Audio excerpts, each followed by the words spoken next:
کے حوالے سے کریم آقا صلی اللہ تعالیٰ علیہ وآلہ وسلم اپنے اصحاب کو قرآن اور قرآن کی معانی اور مفاہیم سمجھا رہے تھے۔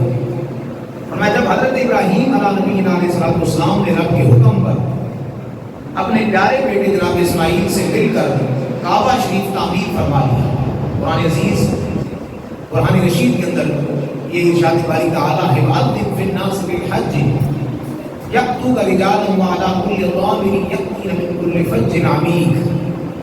فرمایا کہ ابراہیم اٹھیے اور رب کی بارگاہ سے اجازت لیتے ہوئے لوگوں کے اندر وَأَذِّن اعلان کر دیجیے۔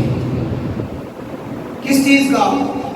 وَأَذِّن فِي النَّاسِ بِالْحَجِّ کہ آؤ لوگوں، رب کا گھر کعبہ شریف تعمیر ہو چکا ہے، اب اس کا حج کرو، یہاں کا آ کے طواف کرو، یہاں آ کے تلبیہ پڑھو، کیونکہ یہ تمہارا تلبیہ پڑھنا، طواف کرنا تمہارے گناہوں کی بخشش کا ذریعہ بن جائے گا۔ حکم کیا ہوا کہ اے ابراہیم اٹھیے اور لوگوں کو گھر کی اس پاکیزہ اور اس بابرکت گھر کی جو ہے وہ زیارت کے لیے، حج کے لیے دعوت دیجیے۔ جو ہے ذرا اس گھر کی دعوت اور اس کے حج کی اعلان کر دیجیے، اجازت دیجیے اور سب کو کہیں کہ آئی وَأَذِّن فِي النَّاسِ بِالْحَجِّ۔ جب یہ رب تبارک و تعالیٰ نے ارشاد فرمایا تو جناب ابراہیم خلیل اللہ علیہ السلام رب کی بارگاہ عرض کرتے ہیں باری الہ تیرا حکم ہے کہ میں اعلان کروں، لوگوں کو بتاؤں، بھلا میری آواز کہاں تک جائے گی؟ میری آواز کتنا دور جائے گی؟ میری آواز کی ایک لیمٹ ہے، ایک حد ہے۔ جناب ابراہیم علیہ السلام کی اس عرضی پر رب فرماتا ہے ابراہیم اٹھ اور جبل ابی قبیس پہ کھڑا ہو جا، آواز لگانا تیرا کام ہے، پہنچانا ہمارا کام ہے۔ تو آواز لگائے گا۔ اور پھر اگلی بات سماعت فرمائی، امام الانبیاء صلی اللہ تعالیٰ علیہ وآلہ وسلم فرماتے ہیں کہ اللہ نے ابراہیم علیہ السلام کی اس آواز کے اندر اتنی تاثیر پیدا فرمائی، فرمایا زندہ انسان تو زندہ، فرمایا جو ابھی تک آئے نہیں تھے، باپوں کی پشتوں کے اندر تھے، جو ماؤں کے ریم کے اندر تھے، جس نے بھی اس کعبے میں آ کر طواف کرنا تھا، تلبیہ پڑھنا تھا، فرمایا سب نے سنا بھی اور سب نے لبیک اللہم لبیک کی صدا بھی بلند کی۔ جو آئے نہیں، باپ کی پشت کے اندر، ماں کے ریپ کے اندر، یعنی صدیوں سالوں بعد جو آئیں گے ان تمام نے بھی لبیک کہا۔ فرمایا جس روح نے پھر لبیک کہا اس نے رب کی بارگاہ میں ضرور آنا ہے۔ سارے بات فرماتے ہیں، علماء فرماتے ہیں، پھر دعا کرتے رہنا چاہیے کہ کاش ہماری روح نے بھی لبیک کہا ہو، تاکہ ہم بھی اس بارگاہ میں جائیں اور وہاں کے بابرکت نظارے دیکھیں۔ حضرت ابراہیم علیہ السلام کا بنایا ہوا یہ بابرکت گھر کعبہ جو ہے وہ دنیا پر ان اول بیت وضع للناس للذی ببکۃ مبارک وہدی للعالمین، فرمایا فرش زمین پر پورے عالمین کے لیے ہدایت ہے۔ کعبہ شریف کا حج اسلام کے لیے اور خصوصاً ایمان والوں کے لیے فرض قرار دیا گیا۔ اسلام کی جو بلڈنگ ہے اس بلڈنگ کے 5 بنیادی ستون ہیں، 5 پلر ہیں، ان 5 پلروں میں سے انتہائی اہم جب وہ حج قرار دیا گیا ہے۔ اب یہ بات بھی پیش نظر رہے کہ حج کے لیے ضروری ہے کہ وہ بندہ صاحب استطاعت ہو، اگر وہ طاقت رکھتا ہے تو پھر اس پر حج فرض ہے۔ اب اس حوالے سے بہت سارے مسائل ہیں۔ پہلا مسئلہ سماعت فرمائیے، اگر کسی بندے پر حج فرض ہو جائے تو اس کے لیے ضروری ہے کہ وہ حج ضرور کرے۔ فرمایا کہ من اراد الحج فلیتعجل، فرمایا کہ جس بندے نے حج کا ارادہ کر لیا بس اس کو چاہیے کہ وہ جلدی کرے۔ یہاں ارادے سے علماء نے استطاعت ملی ہے کہ اگر اس کے بعد استطاعت ہے، اتنا مال و زر ہے، بینک بیلنس پراپرٹیز لیول تک پہنچ گئی ہے کہ وہ آسانی سے حج کے اخراجات کو، تمام جو ہے وہ ہوائی اخراجات کو لے سکتا ہے، سو وہ حج کرنے کے لیے جائے۔ اگر حج فرض ہونے کے بعد اس نے نہ کیا تو اب ساری زندگی اس پر قرض رہے گا۔ اگر اللہ نہ کرے اگلے سال وہ طاقت نہیں رکھتا تو اب وہ گناہگار ہوگا۔ مرنے تک چاہے وہ اس نے لازمی کرنا اگر نہ کیا تو ایسی صورت کے اندر وہ جو ہے وہ گناہگار ہو کر مرے گا۔ ایک اور حدیث مبارک میں کریم آقا صلی اللہ تعالیٰ علیہ وآلہ وسلم نے فرمایا کہ ہاں اگر استطاعت نہیں ہے، طاقت نہیں ہے، تو پھر اسلام نے اس کی چھٹی بھی دی ہے۔ فرمایا کہ بس وہ دعا کرتا رہے کہ یا اللہ اسباب پیدا فرما۔ محترم حاضرین و سامعین، حج اتنا زبردست انعام اللہ تعالیٰ کی طرف سے میرے محبوب علیہ السلام کا فرمانے عالی شان ہے۔ فرمایا بندہ مومن جب گھر سے نکلتا ہے اور واپس آنے تک فرمایا حج کرنے والا اللہ کی امان کے اندر آ جاتا ہے، رب کی حفاظت کے اندر آ جاتا ہے۔ حدیث مبارک کے اگلے الفاظ سماعت فرمائیے، فرمایا کہ اگر قربانی سے پہلے اللہ نہ کرے تو دنیا سے چلا جائے، بندہ فوت ہو جائے، فرمایا اللہ رب العزت ایسے بندے کو گناہوں سے پاک لکھ دیتا ہے۔ یعنی مرتا اس حال کے اندر ہے کہ گناہ جتنے بھی تھے سارے کے سارے جھڑ چکے ہوتے ہیں۔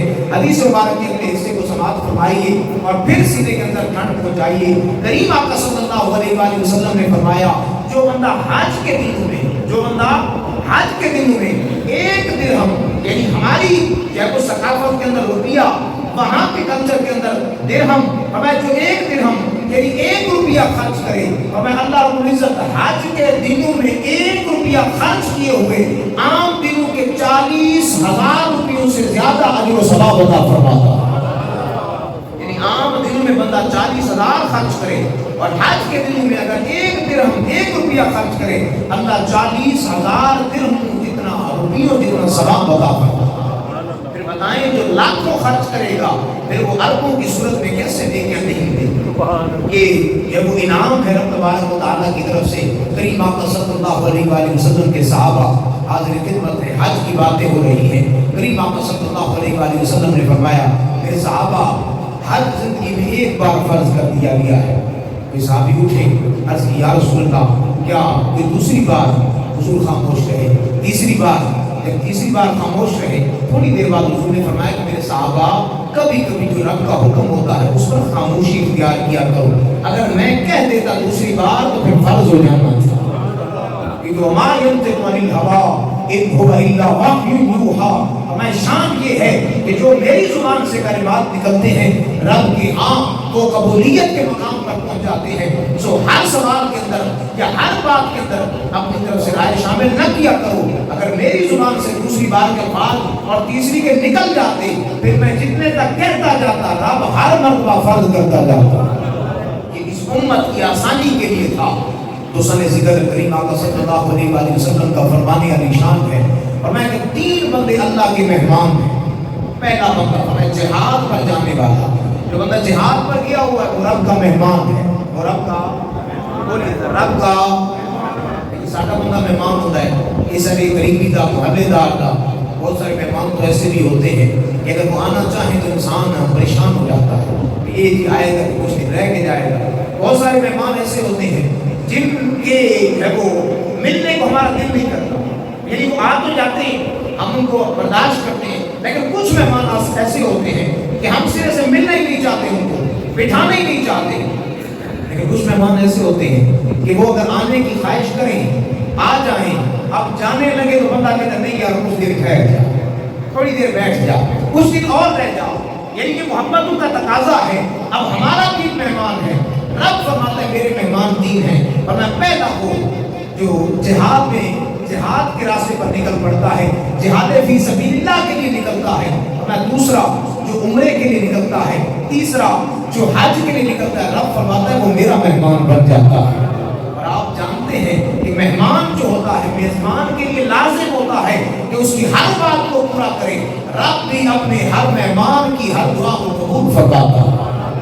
اس سے بڑھ کر کیا کہ بندہ جب وہ حج کر کے واپس آتا ہے، اس لیے فرمایا گیا کہ جب حج سے کوئی واپس آئے تو گھر پہنچنے سے پہلے اس سے مغفرت کی دعا کروایا، کیونکہ وہ رب کی امان میں ہوتا ہے، وہ جو دعا کرتا ہے اللہ قبول فرماتا ہے۔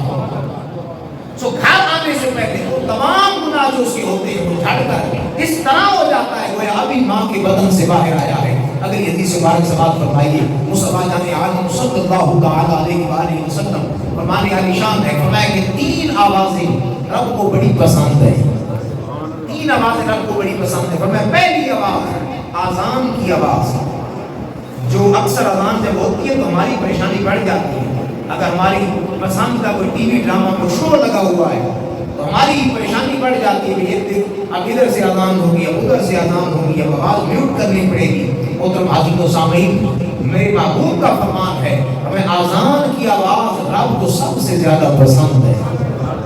اور میں دوسرے نمبر پہ امام الانبیاء صلی اللہ تعالیٰ علیہ وآلہ وسلم نے فرمایا رب کی جو ہے وہ بارگاہ میں یا جہاد کے راستے میں انسان جب کلمہ تکبیر بلند کرتا ہے فرمایا یہ آواز بھی رب کی بارگاہ میں بڑی پسندیدہ ہے. اور تیسرے نمبر پہ امام الانبیاء صلی اللہ علیہ وسلم نے فرمایا جب بندہ مومن تلبیہ کہتا ہے لبیک اللہم لبیک لا شریک لک لبیک ان الحمد والنعمت لک والملک لا شریک لک، ہمیں یہ آواز بھی رب کے ہاں سب سے زیادہ پسندیدہ ہے.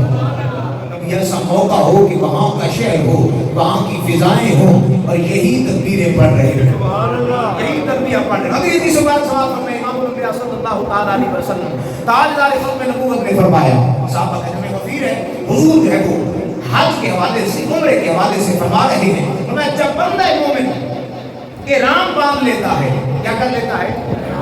احرام باندھ لیتا ہے اور تلبیہ کہتا ہے، اب زبان سے کہتے ہیں لبیک اللہم لبیک، تو فرمایا کہ فوراً رب تبارک و تعالیٰ کی طرف سے بشرا، اسے بشارت دی جاتی ہے، خوشخبری دی جاتی ہے. اب امام الانبیاء صلی اللہ علیہ وسلم نے یہاں تک الفاظ ختم فرما دیے، فرمایا خوشخبری بشارت دی جاتی ہے. لاکھوں سلام صحابہ کی زندگی پر جنہوں نے معاملے کو آسان کر دیا. صحابی رسول کریم ہیں حضرت جابر انصاری رضی اللہ تعالیٰ عنہ فرماتے ہیں عرض کی قیلا یا رسول اللہ صلی اللہ علیہ وسلم، یا رسول اللہ کیا اس بشارت کا مطلب جنت ہے؟ کیا اس بشارت کا مطلب جنت ہے؟ حضرت حضور نے الفاظ ختم فرما دیے، بات ختم کر دی کہ اسے خوشخبری دی جاتی ہے. اب پتہ نہیں کس بات کی، تو صحابی کے الفاظ سنیے. حضرت صحابی یہ بھی کہہ سکتے یا رسول اللہ کیا تھی خوشخبری، کس چیز کی خوشخبری؟ صحابی نے عرض کی قیل یا رسول اللہ صلی اللہ علیہ وسلم کیا جنت کی خوشخبری؟ حضور نے فرمایا نعم، اگر تو کہتا ہے تو جا، جو تلبیہ پڑھتا ہے اللہ اسے جنت کی خوشخبری دیتا ہے.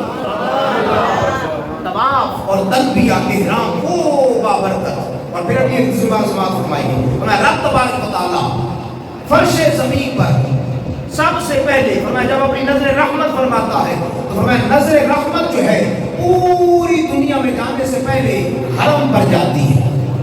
یعنی مکہ و مدینہ کی بابرکت فضاؤں میں وہ نظر رحمت جاتی ہے.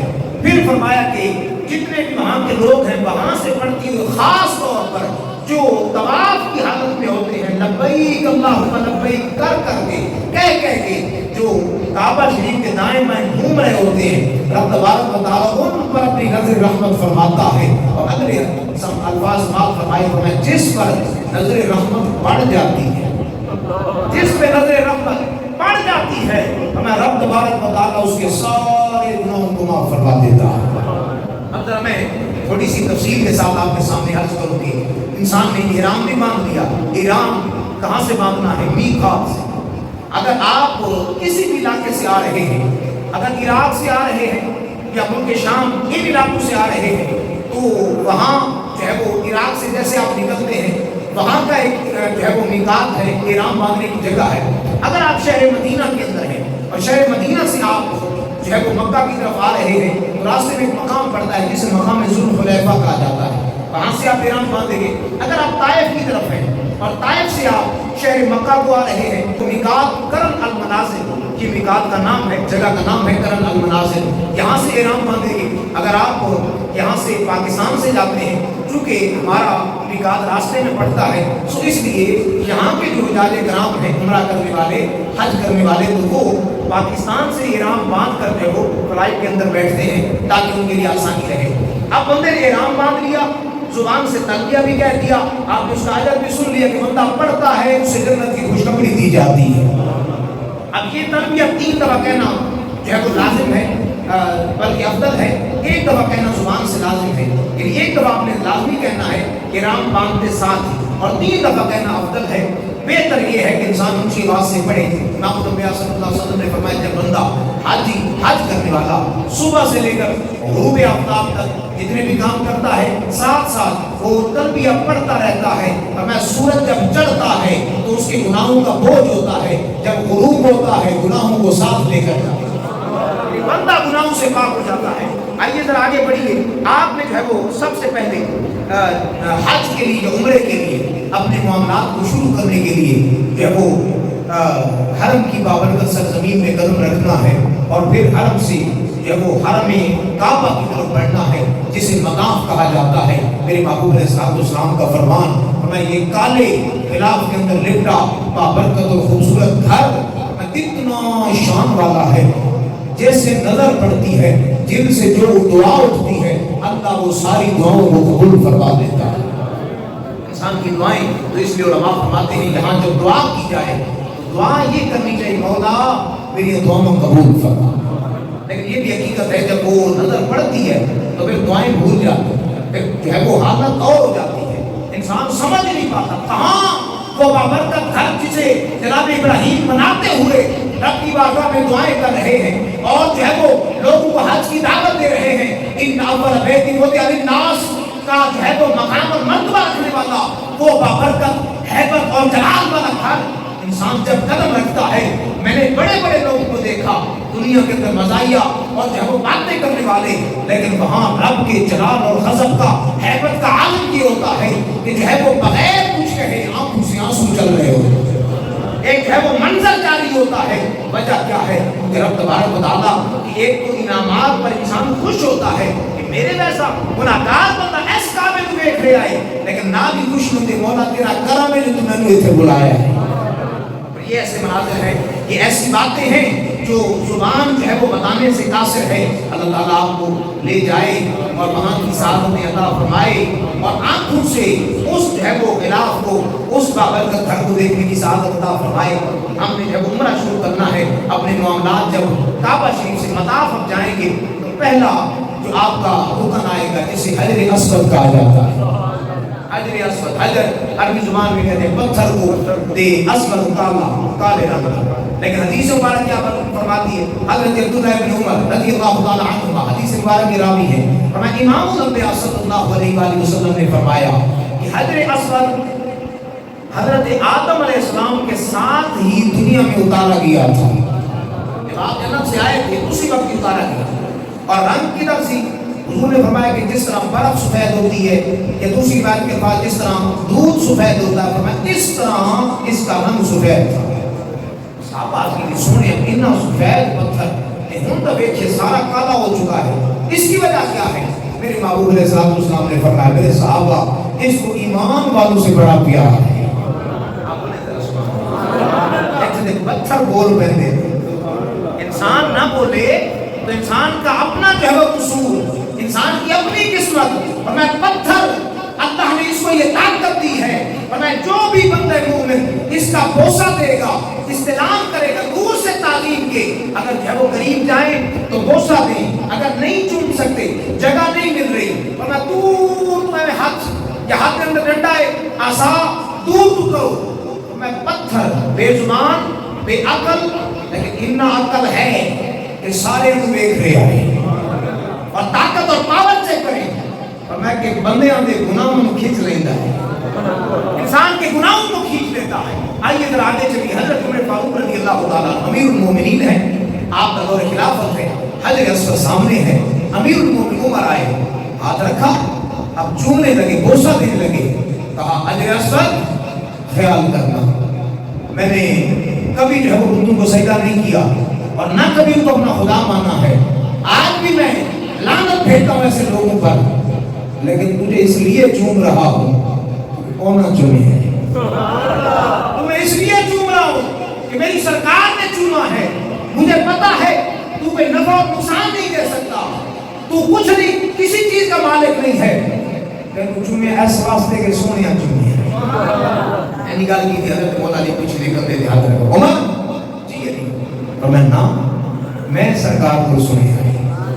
بول ذرا سبحان اللہ. حضرت مولا علی رضی اللہ تعالیٰ عنہ فرماتے ہیں اے عمر فرمایا جی علی، فرمایا میں کریم آقا صلی اللہ علیہ وآلہ وسلم کو سنے آئے، فرمایا قیامت کا دن ہوے گا، قیامت کے دن رب تبارک و تعالی حجر اسود نو جبل ابی قبیس جتنا جسم عطا فرمائے گا، فرمایا اے جناب والا چلتا چلتا حشر کے میدان آئے گا، رب دی بارگاہ کے اندر عرض کرے گا اے بارے الہ، فرمایا اگلی گل سنو اے عمر میں سرکار کو سنے آئے، رب تبارک و تعالی حجر اسود نو دو اکھاں عطا فرمائے گا، ہونٹ بھی عطا فرمائے گا، فرمایا حجر اسود اپنی آنکھوں دے نال اپنی زبان دے نال کلام کرے گا، زبان دے کلام کر کے رب دی بارگاہ وچ عرض کرے گا یا اللہ جڑے جڑے میرے کو لائے سن، جنہاں جنہاں بوسا دیتا سی، جنہاں نے دوروں استلام کیتا سی، یا اللہ میں اکھاں لے کے آیا،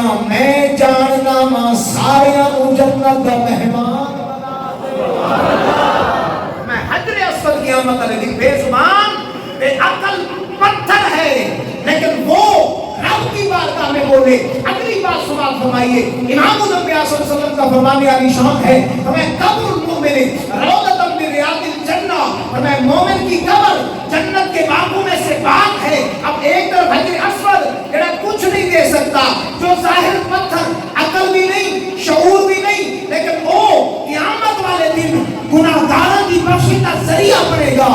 دسو جس بندے مومن پاگل بندے بھی طاقت رہا لے ہے کہ رب نے اودی قبر کو جنت دے باغاں وچ باغ بنایا ہے، دسو جب وہ ولی ہاتھ اٹھاوندا ہے رب کس طرح تقدیر تبدیل ہمارا یہ عقیدہ اور ایمان ہے کہ بے زبان پتھر اگر شفاعت کر سکتا ہے رب دے پیاریاں کی اللہ جلدی سنتا ہے۔ اور آگے آپ سنیں گے انشاءاللہ، آپ حجر اسود ٹائم کے عمل کے اندر کمی ہے، حجر اسود سے جیسے آگے چلیں گے آگے آپ کو جگہ نظر آئے گی جسے مقام ملتزم کہا جاتا ہے۔ امام الانبیاء صلی اللہ علیہ وآلہ وسلم حجر اسود کعبہ شریف کے دروازے کے درمیان جگہ منتظم، میرے محبوب علیہ الصلوۃ والسلام یہاں اکثر مقام منتظم پر ہاتھ رکھ کے، اب چونکہ جگہ کافی اونچائی پہ ہے رش بھی زیادہ ہوتا ہے، اگر آپ ہاتھ لگا نہیں سکتے تو مقام منتظم پہ تھوڑا سا ٹھہر جائیے، اور یاد رکھیے حجر اسود سے ہم نے اپنا عمرہ شروع کرنا ہے۔ اگر بوسے کی جگہ ہے بوسا لیں، ورنہ دور سے سلام کریں اور پڑھیں بسم اللہ واللہ اکبر والحمدللہ، الفاظ آپ کی زبان پہ جاری ہوں، ساتھ ہی درود پاک پڑھتے ہوئے آپ تھوڑا سا آگے چلیں، مقام منتظم آئے۔ امام الانبیاء نے فرمایا اچھے ٹھہر کے دعا کرو، مقام منتظم وہ ہے جہاں رب اپنے بندوں کی دعاؤں کو قبول فرماتا ہے۔ مقام منتظم سے تھوڑا سا آگے جائیں، آپ کی جو ہے وہ بائیں سائڈ پر یعنی کعبہ ہوگا، چونکہ رائٹ سائڈ جو ہے وہ آپ کی کھلی ہوگی، بائیں طرف کعبہ ہوگا، اس انداز سے ہم چکر لگا رہے ہوتے ہیں، اور بائیں طرف حجر اسود ہے، ساتھ ہی مقام منتظم سے تھوڑا آگے بڑھتے ہیں، اس جگہ کو حتیم کہا جاتا ہے۔ بندے پوچھتے ہیں یار آپ کعبے کی بات کریں، حج کی بات کریں، میں کہ کعبہ اور حج یہ ساری باتیں رب تبارک و تعالیٰ کی طرف جو ہے وہ عبادت کے لیے لے جاتے ہیں، لیکن یاد رکھنا حج یا عمرہ ہے رب دی عبادت، لیکن نام وہ دے بندے دی یاد آئی، رب کے پیارے بندوں کی یادوں کا نام ہے۔ سیدہ عائشہ صدیقہ رضی اللہ تعالیٰ عنہا عرض کرتی یا رسول اللہ میرا دل کرتا ہے میں کعبے کے اندر نفل پڑھوں، میرے محبوب علیہ الصلوۃ والسلام نے سیدہ عائشہ کو پکڑا اور حتیم کے اندر آگے کھڑا کر دیا۔ حتیم کون سی جگہ ہے؟ کعبہ شریف کے ساتھ کی آپ جائیں گے تو تقریباً آپ کے سینے کے قریب جگہ اونچی جو ہے یہ کافی چوڑی چوڑائی میں بھی ہے، ایک دیوار سی بنی ہے، یہ تقریباً سینے تک ہے، اس میں ایک جگہ ہے تقریباً 20-25-30 بندے وہاں پر آسانی سے جو نفل پڑھ سکتے ہیں۔ حضرت سیدہ عائشہ فرماتی ہیں میرے محبوب نے پکڑا ایسے حتیم کے اندر نفل پڑھو، جنہیں حتیم کے اندر نفل پڑھے ایمیں سمجھے انہیں کعبے کے اندر پڑھے۔ اور اگلی بات سماعت فرمایا اسی نے تمہیں ٹھنڈ پہنچائیے، فرمایا کہ حتیم وہ جگہ ہے جتنے حضرت اماں ہاجرہ پاک اپنی بکریاں بندیاں جتنے سیدہ ہاجرہ اپنی بکریاں جناب والا کھڑیاں ہوں، امام الانبیاء نے فرمایا جو حتیم کے اندر نفل پڑھ لے وہ یہ سمجھے میں نے جنت میں نفل ایسا مقام اور مرتبہ۔ اور پھر حضرت سیدہ ہاجرہ پاک وہ ساری برکتیں تاری سچی سائڈ دیکھنا والا تسی جا رہے ہو حتیم کی طرف، حتیم تو پہلا کھپی سچی سائڈ دے ایک بلڈنگ ہے سنہری جنگلے دے اندر، کھپی سائڈ کعبہ شریف دائیں طرف، اگر آپ قریب ہو کے چلتے ہیں، اگر آپ دور ہو کے چلتے تو پھر یہ بھی بائیں طرف آ جائے گا، اور دائیں طرف سنہری جالی کے اندر ایک جناب والا پتھر ہے جنہوں مقام ابراہیم آکھیا جاتا ہے. یہ ساری برکتیں رب کا گھر کعبہ شریف، لیکن ساری برکتوں دے بندے ہیں. حجر اسود، مقام منتظم، حتیم، آپ جناب والا آ جاتے ہیں مقام ابراہیم کی طرف. ایسا باکمال پتھر ہے. ایک ہماری ٹیکنالوجی ہے، ہم ٹیکنالوجی پر جو ہے وہ سب اعتبار کرتے ہیں، بھروسہ کرتے ہیں. ایک صبح کتنا والا دور کی تھے کوئی فون کرے، ویڈیو آڈیو سب کچھ ہو رہا ہے. اسی سائنس کو منے آئے نہیں منے کہ اللہ والے دی پابند نہیں منے. آج امام نبی صلی اللہ علیہ وسلم کا فرمان سن فرمایا کہ مقام ابراہیم وہ پتھر ہے، سودا کی پتھر بالکل، لیکن کام کی کرتا سی ابراہیم علیہ السلام ایسے تے کھڑے ہو کے کعبہ شریف کی تعمیر کرتے سن. کیا کرتے سن؟